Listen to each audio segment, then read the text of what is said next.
well, certain Kid and Play. Yes.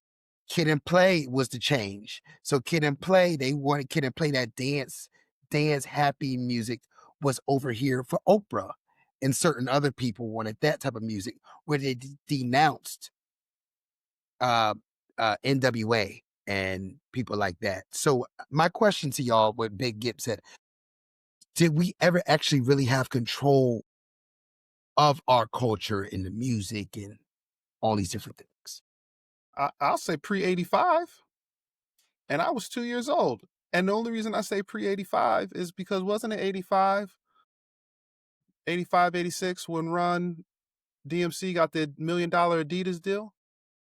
I'm pretty sure it was. I'll It was check around on it that right now. time. I think it was. I'm pretty sure that's when it started to shift. Curtis Blow got his first, he got his record deal. I don't know if that was 83, 82 again. Early, I was not really around. I was a thought. I was in somebody's body. But the point I'm making is that's, I think, when that was the 86. 86. That's when it With started. Adidas. Around that time, I'd Yep. say 86, Partnership with 85, Adidas. when corporate You're right. saw the 85, 86. money they could make off Yeah, of us. I Because mean, that was in Madison Square Garden where he took the shoe off and told everybody, hold your Adidas up. He just got the $1 million check. My biggest hip hop moment in history, argue with your goddamn mama. I remember being 3, 4 years old, hearing my uncle talk about that and my brother talking about that and going to the barbershop and everybody talking about how they got the $1 million deal and everybody rocking Adidas and the sweatsuits with the Kango hats. Don't know nothing about that. some of That's our when we first really had the memories, culture. some of our first memories from like R.I.P. to MTV, watching Walk This Way, Yes. Walk This Way. Yes, Walk That's exactly. what this I was way. gonna say. Exactly. Can you hit me Yes. like this? You know, like Yes. yeah, that was that's where we started, right? Now, granted, Yes. there are Mhm. other people out there, LL and all these other people, but it had to be the shift of That was 1985 the up, shift. right? That was the So, Was shift. it? but when they saw dude from 1985 all the way through with like 92, 93 Snoop, right? Snoop was started Mhm. getting out there for real, for real. Um, Because that was some of 87, the I was gonna say 87 is when N.W.A. came on the scene. Yes. another very, prominent So, black group. But that's when they got in because they saw but how much money was That's when making. they came in. that's what I'm And Actually, then saying. he's it saying became Justin's what it right. is. They seen the Heller. What's power, his name? and Heller. then Something Heller. Jerry Heller. Sherry Heller. Jerry There we Heller. go. It was They saw Easy the E. He people. came They in. saw the power that this music had, and they ushered in a whole new wave. Which I'm, as sad as it makes me sound, I'm an N.W.A. fan, but I feel they up hip hop, Interesting take. I'm gonna have to. I mean, you gotta elaborate. bro. Hip hop was get the message. The Police was a really good message. I understand. I understand that was a very good message, but you also had Dope Man. Dope Man, please can I have another hit?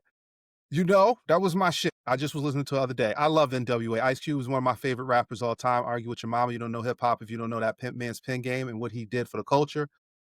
But where I'm going with this is the gangster rap ushered in a whole set of crime, Not true. unfortunately. It wasn't just them though, because I'm not saying it was just them. They were the first West Coast group. Schoolie D was East Coast gangster in the 80s from Philly who talked to gangster shit. We had Cool G Rap over here to talk to gangster shit. But remember, it was only one or two groups.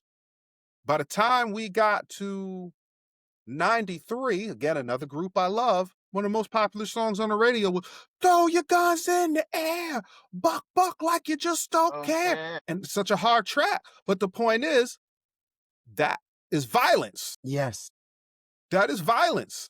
Been spoken about, and But you gotta think of it from the youth, Steve. okay.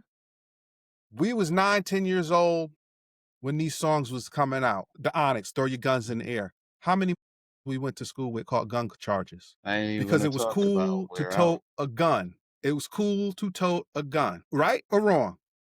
it was. And The I'm not atmosphere. saying, It was the atmosphere. but I'm saying you got the up atmosphere with the crack era. You got MTV, BET pushing the narrative that you ain't real, you ain't street unless you got a gun. Better to be caught with it than caught without it. How many we know used to walk around saying like that? We know people personally who used to say that. I had people eat at my house that used to say that. Used to have to tell cats, don't bring your gun in my house, my mama here. House without gloves and all types of stuff. But Yes. that was what more or less you were around. I grew up in. You know what I'm saying? Like All I'm saying is in the 1950s, when motherfuckers were standing on the corner, them was singing doo-wop.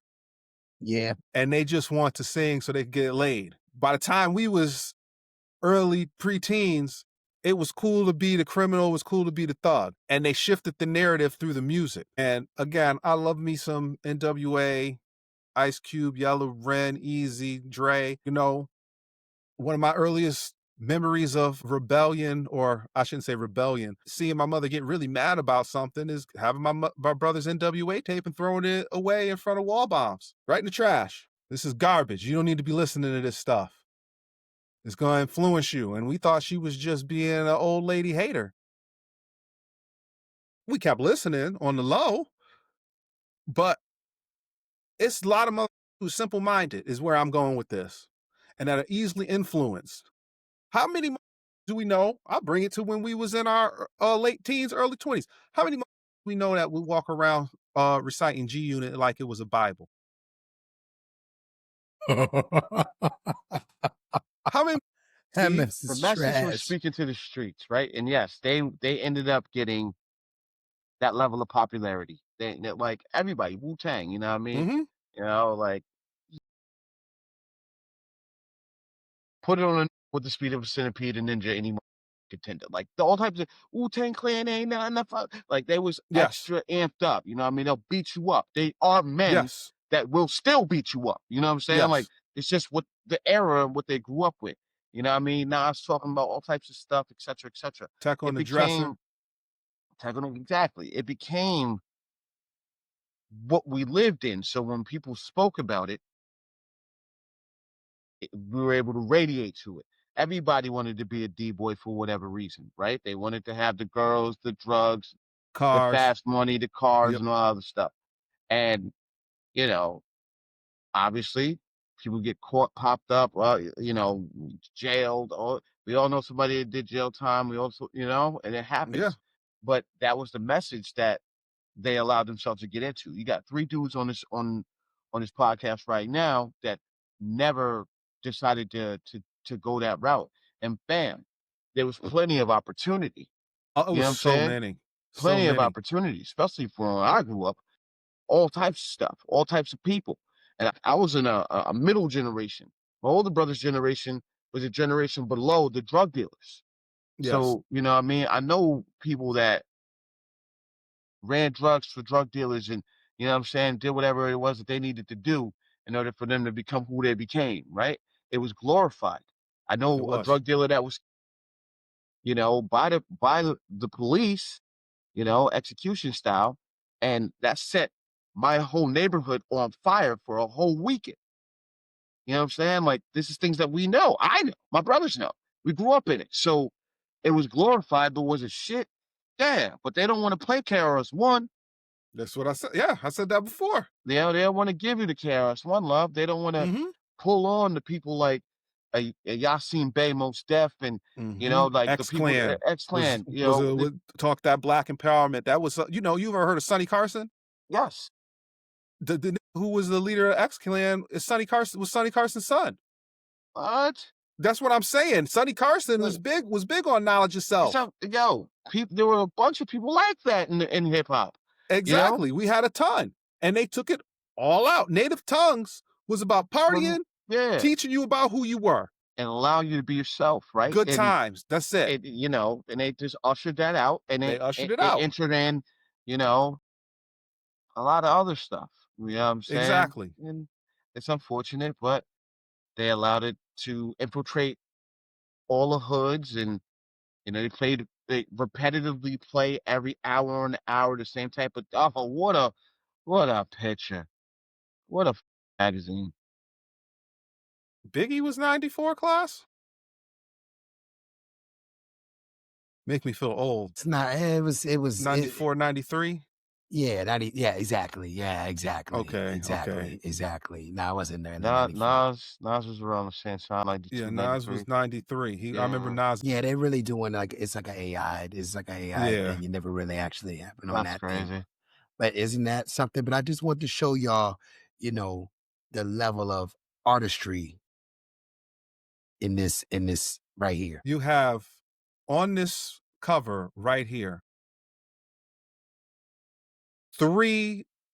arguably three of the greatest MCs of all time. There is somebody, if they love hip hop, Biggie is their favorite, 3 Stacks, or Nas. Don't sleep on Big Boy. I love Big Boy. People Putting it out forget there. Big Boy was nominated for Lyricist of the Year at the Source Awards in like 99. Because he was on a feature spree and he was killing them.